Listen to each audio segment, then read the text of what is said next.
네, 안녕하세요. 지식은 역시 히릿히릿의 히릿입니다. 오늘은 또 목소리가 조금 나와서 히릿릿 대신에 제가 나왔습니다. 그나저나 급조해서 지은 것 치고는 히릿릿 이름 잘 짓지 않았나요? 자, 아파도 빼먹을 순 없겠죠? 이번 주 공무 일정 빠르게 슉슉슉 샥샥샥 보고 끝내보도록 하겠습니다. 렛츠 히릿!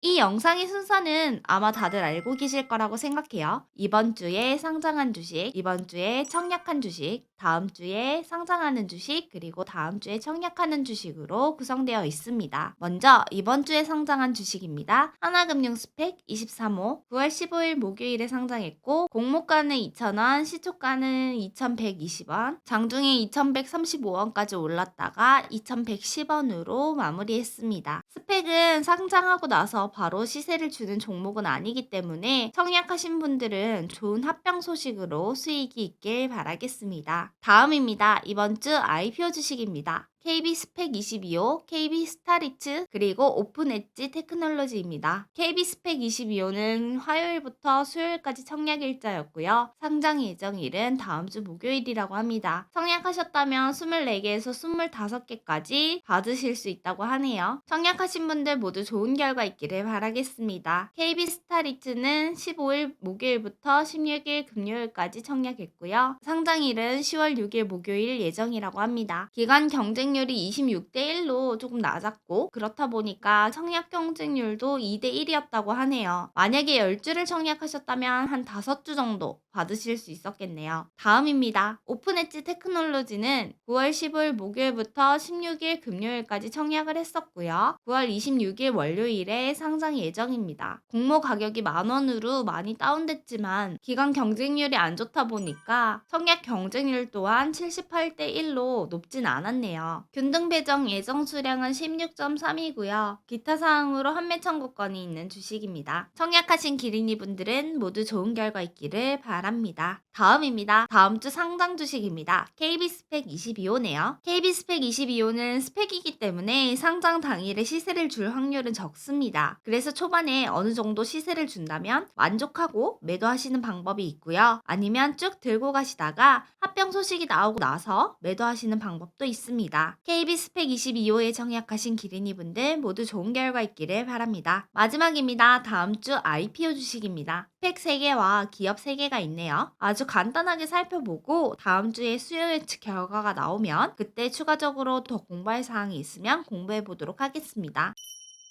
먼저 하나금융 스펙 24호입니다. 주간사는 하나증권이고요. 청약일은 19일에서 20일, 공모가는 2,000원입니다. 주요 주주와 임원 M&A 경력 현황입니다. 최대 주주는 ACPC고요. 그 다음에 서울IR과 바로벤처스가 있네요. ACPC 같은 경우에는 스펙 투자를 많이 하는 회사라서 아시는 분들은 많이들 알고 계실 것 같네요. 아래에 있는 임원 M&A 경력 현황은 참고하시면 됩니다. 다음은 하나증권의 스펙 합병 현황입니다. 궁금하신 분들은 정지하고 확인해주세요. 하나금융 스펙 24호는 9월 19일 월요일부터 20일 화요일까지 청약을 진행하고요. 상장일은 9월 29일 목요일 예정입니다. 최소 청약 금액은 10주로 2만원이고요. 만약에 청약을 하신다면 당연히 많이 청약하실수록 좋습니다. 한 주당 금액이 작기 때문에 조금만 청약하시면 수수료보다 손해보실 수 있어요. 그래서 많이 하면 많이 할수록 좋습니다. 기간 수요 예측 결과는 1182대 1이 나왔고요. 계좌는 청약일 당일 비대면 개설이 가능하고 청약 수수료는 2,000원입니다. 다음도 스펙이네요. 하나플러스 스펙 3호입니다. 하나투자증권이 주관하고요. 청약일은 9월 20일에서 21일, 공모가는 2,000원입니다. 최대 주주와 임원 M&A 경력 현황입니다. 그리고 하나투자증권의 스펙 합병 현황입니다. 생각보다 청산이 되게 많네요. 한화 플러스 스펙 3호는 9월 20일 화요일부터 9월 21일 수요일까지 청약을 진행하고요. 상장일은 미정입니다. 최소 청약 금액은 10주고요. 만약에 청약을 하신다면 당연히 많이 신청하실수록 더 좋겠죠. 기간 수요 예측은 1077대 1이고요. 의무 합격은 25%라고 있다고 합니다. 계좌는 청약 초일까지 비대면 개설이 가능하고요. 그러니까 첫째 날인 9월 20일까지 개설하시면은 청약이 가능하시고요. 청약 수수료는 2,000원이 있습니다. 다음은 RP바이오입니다. 주관사는 한국투자증권이고요. 9월 20일부터 21일까지 청약이 진행되고 공모밴드는 만원에서 13,000원이라고 합니다. RP바이오는 미국의 RP쉐러사와 대웅제약의 합작법인으로 설립된 회사고요. 여기서 RP쉐러사는 연질 캡슐 분야의 세계 1위 기업이라고 합니다. 그래서 그 기술을 이어받아서 연질 캡슐을 제조하고 의약품과 건강기능식품을 위탁 생산하는 기업이라고 합니다. 연질 캡슐은 여기 보이시는 요런 걸 말하고요. 아마 오메가3나 이런 걸 복용하시는 분들은 많이 알고 계실 거예요. 최근에는 신약 후보 물질의 40% 이상이 물에 잘 녹지 않는 물리적 특징을 가지고 있다고 합니다. 그래서 이런 성질을 가진 신약 성분을 약으로 만들려면 연질 캡슐이 중요한 해결법이 된다고 합니다. 그리고 연질 캡슐을 사용하면 빠르게 효과를 볼 수 있고 복용이 편리하고 변질될 위험이 적다고 합니다. 그래서 RP바이오는 국내 연질 캡슐 제형 일반 의약품의 약 60%를 생산한다고 합니다. 그러니까 국내에서 소비되는 연질 캡슐 감기약 중에 약 80%는 RP바이오에서 만들고 있다고 하네요. 그리고 이런 것뿐만 아니라 장에서 용해되는 캡슐이나 씹어먹는 제형이나 개별 인정용 원료 등에 대한 연구도 꾸준히 진행을 하고 있다고 합니다. 회사의 제품 부분을 보시면 이렇게 건강기능식품과 의약품 부분으로 나뉠 수 있고요. 아마 여기서 보시면은 익숙한 이름들도 꽤 있을 것 같습니다. 국내에 있는 연질 캡슐 부분에서 큰 비중을 차지하고 있다고 말씀드렸는데요. 그렇다 보니까 대웅제약이나 유한양행 같은 큰 고객사를 비롯해서 많은 고객사를 보유하고 있다고 하네요. 재무 현황을 보도록 하겠습니다. 성장이 아주 어마어마합니다. 그렇죠. 그런데 이제 코로나 때문에 사람들이 개인 위생에 철저해지다 보니까 오히려 감기가 줄었다고 합니다. 그래서 생각보다 21년도에 매출은 그렇게 증가하지 않았다라고 표현을 하더라고요. 어쨌든 성장은 확실히 하고 있고 바이오 회사지만 적자 기업은 아니라고 할 수 있습니다. 유사한 기업으로는 서흥이라는 기업이 있는데요. 예전에 기리 채널에서 예전에 공부를 한번 해봤던 것 같아요. RP바이오의 청약일은 9월 20일부터 21일까지고요. 상장 예정일은 9월 29일 목요일입니다. 최소 청약 금액은 20주 기준으로 해서 13만 원이고요. 청약 당일에 비대면 개설이 가능하고요. 청약 수수료는 2,000원이 존재합니다. 공모 후 유통 물량 예정치는 273만 주로 34%가 있다고 하는데 이 정도면 조금 높은 편이죠. 청약할지 말지에 대한 부분은 기관 수요 예측 결과가 나오고 나면 그때 한 번 더 다뤄보도록 하겠습니다. 다음은 많은 분들이 기대하고 계셨을 WCP입니다. 주관사는 KB, 신한금투, 삼성증권이고요. 청약일은 20일부터 21일까지, 공모밴드는 8만원에서 10만원입니다.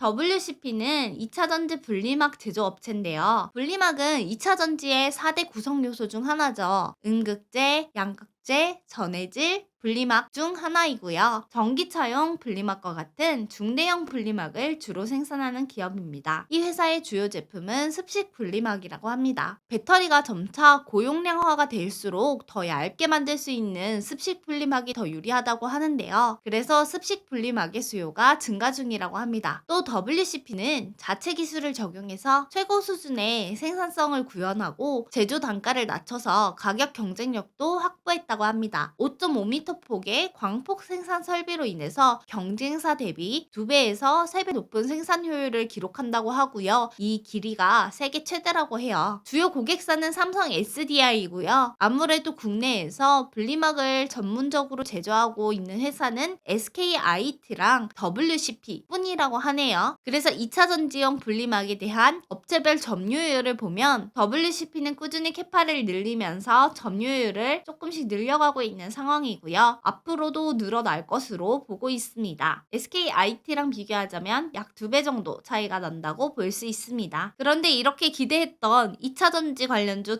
WCP의 수요 예측 결과가 안 좋다는 뉴스가 많이 떴는데요. 아무래도 시장 분위기도 안 좋은데 공모가도 조금 비싸게 책정한 게 아닌가라는 분석이 꽤 많더라고요. 그래서 조금은 마음을 비우고 수요 예측 결과를 기다려야 될 것 같습니다.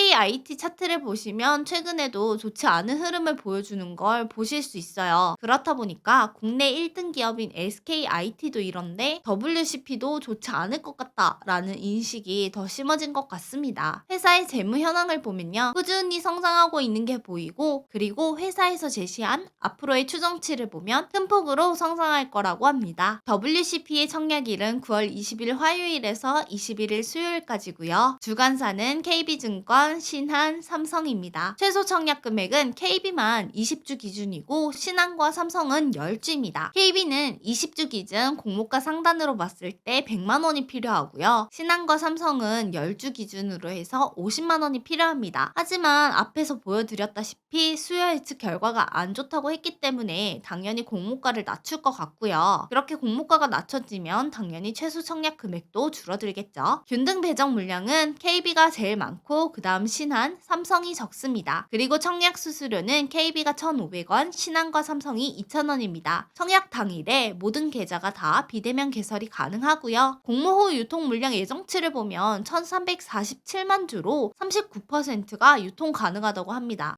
유통 가능한 물량이 좀 많이 큰 편입니다. 기타 사항으로는 구주 매출이 18%나 있다고 하고요. 조금 다행인 점은 환매 청구권 3개월이 있습니다. 그래서 WCP도 청약할지 말지는 수요 예측 결과가 나오면 공부해 보도록 하겠습니다. 다음은 썬바이오입니다. 주관사는 하나증권이고 청약일은 22일부터 23일까지고요. 공모 밴드는 14,000원에서 16,000원입니다. 썬바이오는 이름에서 알 수 있다시피 바이오 기업이고요. 97년에 설립된 국내 유일 팩일레이션 기술 개발 기업입니다. 팩일레이션이 뭐냐면 폴리에틸렌 글리콜이라는 고분자 유도체가 있는데요. 이거를 의약품에 결합해서 양리적인 효과를 늘리는 기술이라고 생각하시면 됩니다. 사실 말이 좀 어렵지만 어떤 유도체를 가지고 의약품에 결합하면 이게 효과가 더 배가 되는구나. 그런 기술이 있구나 라고 간단하게 생각하시면 될 것 같고요. 이 팩일레이션 기술을 통해서 체내의 잔존 시간을 증가시키고 약물 반복 투여를 용이하게 만든다고 하네요. 그리고 이러한 PEG 유도체 소재와 팩일레이션 기술을 활용해서 바이오 시밀러 및 신약 등 의약품 및 의료 소재 등을 개발하고 있고요. 이를 바탕으로 기술 이전을 하는 회사라고 합니다. 2003년에 인도의 다국적 제약사인 인타스라는 회사와 호중구 감소증 치료제 바이오 시밀러 개발 계약을 체결했고요.